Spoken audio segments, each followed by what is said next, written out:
Hello, everyone. I'm Stephanie Cable, CEO of LiveEnglish.net, and today we have Linley, our Australian teacher, who's with us for this Facebook Live to meet the teachers. G'day, Linley. How are you? How are you? How are you, Stephanie? Thanks for the invite. Yeah, and I'm good. And yourself? You're good? I'm pretty good. I'm pretty good. So, Lily, you've been teaching with us for not so long. You're pretty new at Live English, but you've been teaching online for a while. And can you tell us a little bit how you got into teaching English? Yeah, definitely. Thank you, Stephanie. Basically, I've been teaching firstly for around 3 months. Coming up to 3 months with Live English. But prior to coming to Live English, I was teaching Japanese students. I still do. And basically, I got into teaching Japanese students when a friend of mine asked me why don't I teach after I left the industry I was working in. I was in management, logistics management. And they said, what are you going to do when you finish up of 18 years with the company? And I said, yeah, I don't know. But briefly, he told me, why don't you teach English? And that's how I came about to do some courses into teaching methodology. What's your Sorry. background? Oh, sorry. In industrial background is I studied. I worked in the logistics industry, so supply chain management, which is what they call it.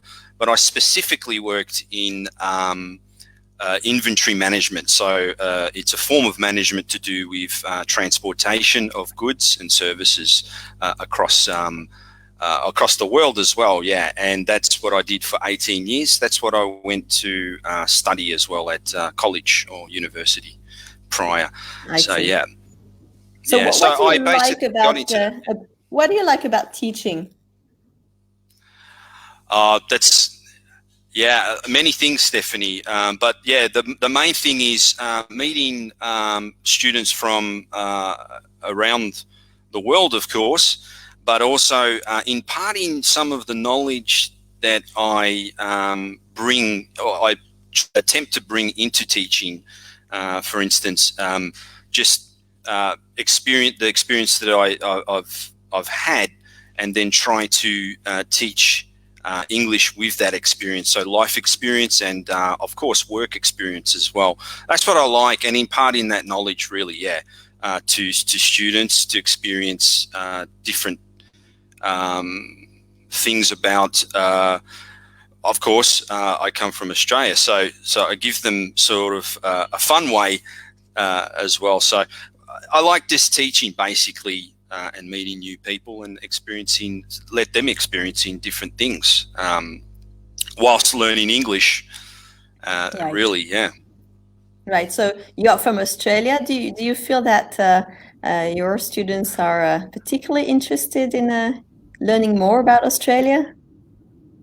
Yeah, I've had some. Of course, at Live English, we have many teachers, and they come from different parts of the world. Yeah, and me being from Australia, like you said, Stephanie, they do ask me sometimes about particular words or vocabulary during our lessons that are uniquely Australian, as you can imagine.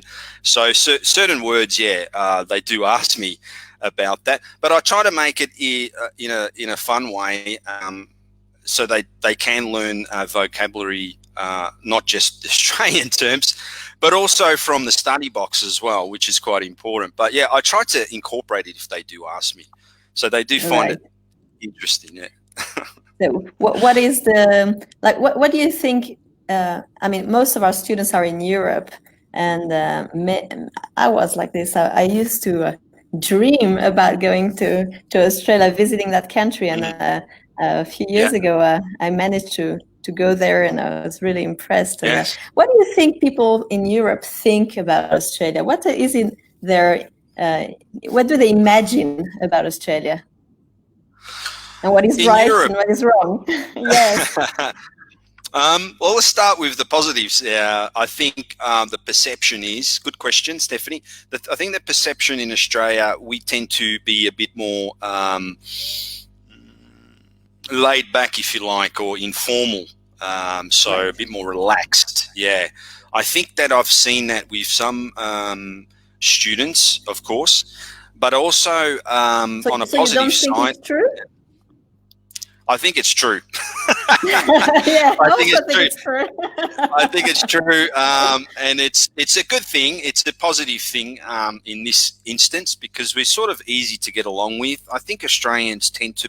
Well, students have told me that in the past, and I think that as well. I think Australians are a lot more friendly, friendly type of people. Not a lot more, but tend to have this way of speaking to strangers or people in a cool way, or even in a more polite way.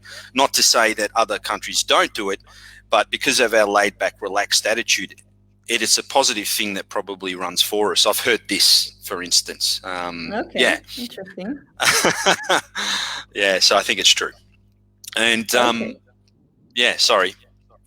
So from my perception of Australia, I mean, I've been there, 4 or 5 times now, and I feel that Yes. in Australia, it's a very easy country, like with not so many problems, and everything is simple. I don't know. It's like a feeling that wow, compared to Europe, it's like everything is simple and no need to worry about things. And I also have the feeling that sport is a religion. Like because you don't have wars, you don't have problems in a way. Right. Like your main Yeah. issue is who's going to win the next cricket game or something like that. What do you think? Well, that's actually true because if it's true. Yeah, sport is a form of religion in Australia, rightly so, Stephanie. And you have numerous sports, but it tends to dominate conversations. Okay, and yeah, it's true. And with this sort of laid back attitude that you have, things simplicity of the overall country, people tend to have this notion about sport, which is sort of you need to know about sport rather than politics or probably not seen in other countries. You know what I mean? The emphasis is on sport because at an early age, it's part of the Australian culture to have that. Um, it's quite strong in Australia because of the way children grow up or how we're exposed to it in the media. And so the front page sports news is probably to do with sports a lot. Yeah, and you're right. We tend to be sort of simple compared to probably other different aspects of society where they're talking about politics. Or we've never had really a war. So yeah, you're right. Yeah. So I'm And glad you enjoyed Australia. yeah, the other thing that struck me, like is that you really feel that Australia is it's close to Asia. Like you can feel the Asian influence. Where when you're in Europe, like I mean, there is a little bit of influence, but it doesn't strike you as much. Do you Right. feel that? Yeah. Yes, because we are in Asia generally speaking, but we're a country that's sort of, of course, independent. Yeah, but yeah, it does strike me because of the food and Right. some of the immigration. There's a lot of people from, of course, from Europe as well, which is predominant in Australian society.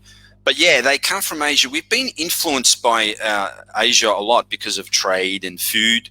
A lot of Japanese or Chinese restaurants, if you like, compared to, like you said, in Europe, which is quite farther away from Asia. We are in the Asian Right. region, but you're right. Yeah, it's definitely something that's there. Okay. So Yep. you are from Melbourne, if I'm not mistaken. Like, Yep. Thank you. Yep. do you can you give us like what's the main difference between Melbourne and Sydney? Like what would you see are the main feature?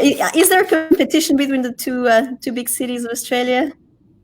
Definitely. Yeah, well, Melbourne's the better place, and there's a rivalry between the two cities, but the differences are quite in terms of like the culture, really, and not the actual culture as in language. The language is quite similar across Australia. The dialect is still the same. But in terms of Melbourne, it tends to have a climate which is different. So in winter, it does get quite cold. So coming from Europe, a European winter, it's not as cold, but there's similarities in the architecture, probably the Victorian element of the English colonisation of Melbourne and Sydney, of course. And also there's a strong coffee culture, or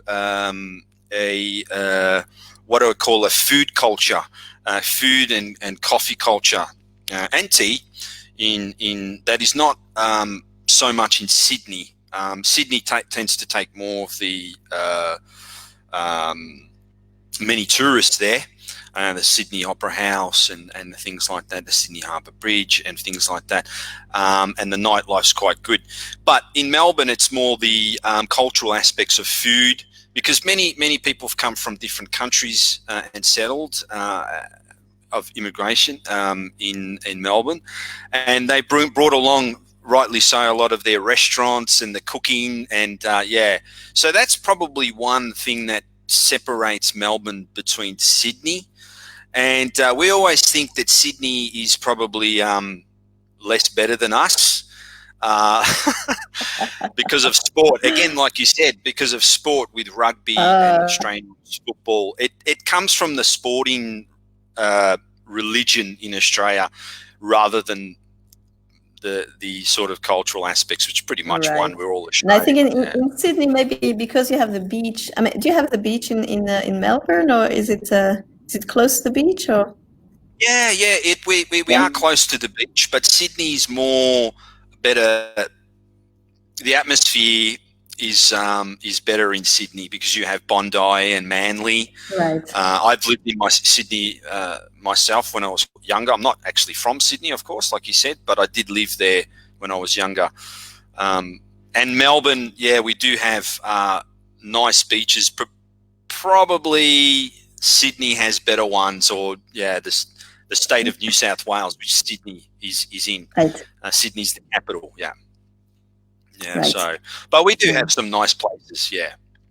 So just to give an idea to people who are listening to us, how many hours, if you were to drive from Melbourne to Sydney, how many hours would it take? Yeah, I've done that many times actually. Really? Stephanie? Yeah, I have. Yeah, every Easter or any sort of celebration like that, Christmas, we'd go to Sydney. So it takes 8 hours if you're going to stop once or twice. 8 hours non-stop on a freeway, so it's quite long. It's straight roads usually, and 10 hours to 11 hours if you stop multiple times. So multiple meaning more than 2 or 3 times. Yeah, it takes a long time. Yeah, but 10 hours in Australia, it's pretty normal. It's a huge country. It's huge. Yeah. All right. Okay, let's go back into teaching English. I mean, I know a lot of our students are want to. I've been to Australia, want to go there, and it's always they were always happy to talk about kangaroos and koalas. And yeah, that's true. So, yeah. All right. So if we talk about teaching English, how do you use the study box? You mentioned the study box earlier. How do you use the study box for your teaching? Definitely, Stephanie, and that's one of the benefits for our students using the study box. Generally, what happens is I ask the student before the lesson, to send me the link that they've chosen from the study box. So basically, we have a study box that they need to choose from, and that incorporates the vocabulary and probably news articles that interest the students.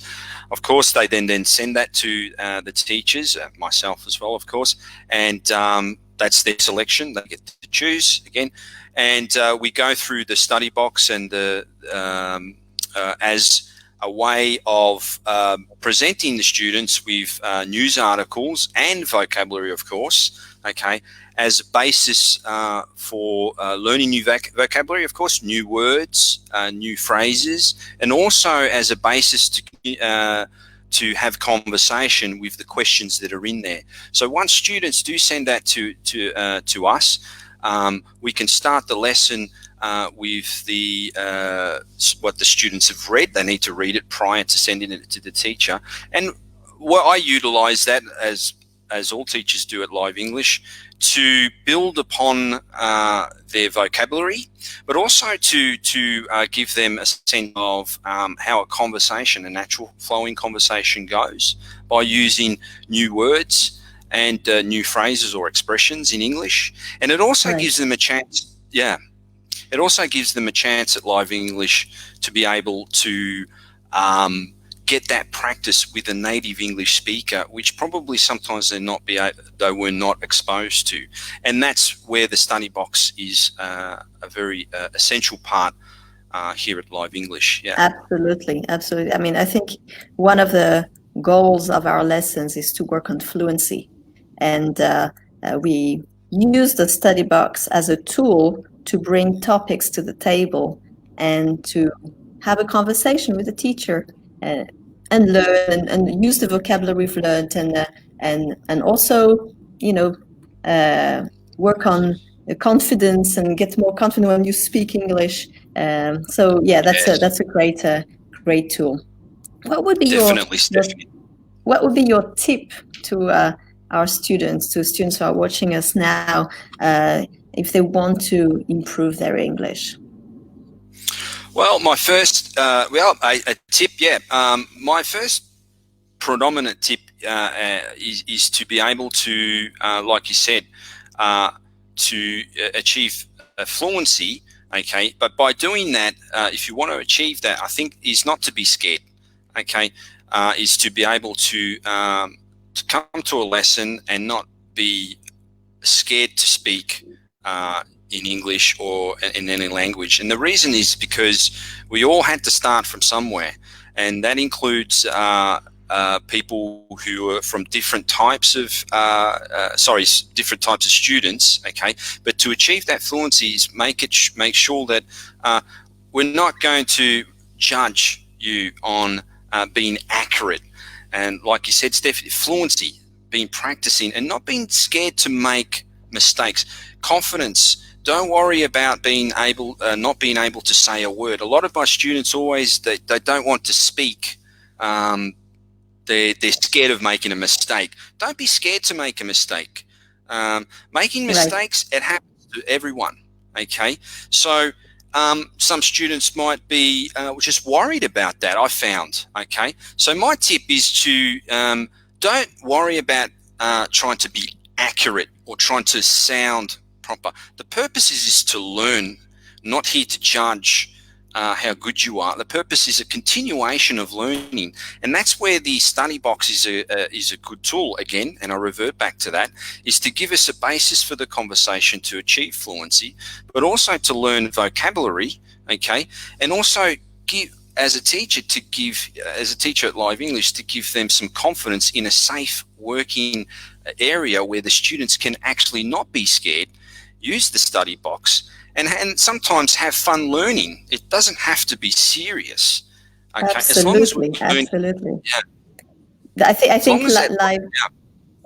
think Live English provides a safe environment for the students. I mean, the teachers, as you can see, are not scary. They're very nice teachers, and Linley is one of them. And we try to bring a very nice, a safe environment where, okay, you made a mistake. The teacher's there to correct you, to point out where you can do better, but really in a very relaxed way and fun. It's really fun to learn English. It's not like when we were at school and we had to learn lists of vocabulary. Here we're practicing, and through it we're improving our English. That's correct. Yeah, well said. That's exactly right. Yeah. And also in terms of grammar, like if you make grammar mistakes, the teacher will correct you in a subtle Yes. way, and Yes. also point out to you what kind of issue there were, and you can, and so that, and after a while you'll be self-conscious of your mistakes and you'll That's correct. self-correct, and when you get to that point, you know that you've moved Exactly. a level up. Yeah, self-correction, and like you said, very well said, Stephanie. Yeah, it's quite important to have the fun, but also to be able to self-correct yourself, and you gain confidence along the way. And here at Live English, our teachers are quite fun, and we also learn with an objective, of course, but in a fun and interactive way. Yes. All right. Well, thank you very much, Linley. I think our students got to know you a little bit better, and they can book lessons with you in the member area. And Yes. I hope you have a good day, and we'll talk soon. So we'll see Thank you. each other on the Facebook Live next week. We'll send a message about the exact time for a new interview. All right. So thank you, Linley. Thank you very much, Stephanie. And see you soon. Yeah, Bye-bye. see you soon. Thank you. Bye-bye. Bye. Thank you. Cheers.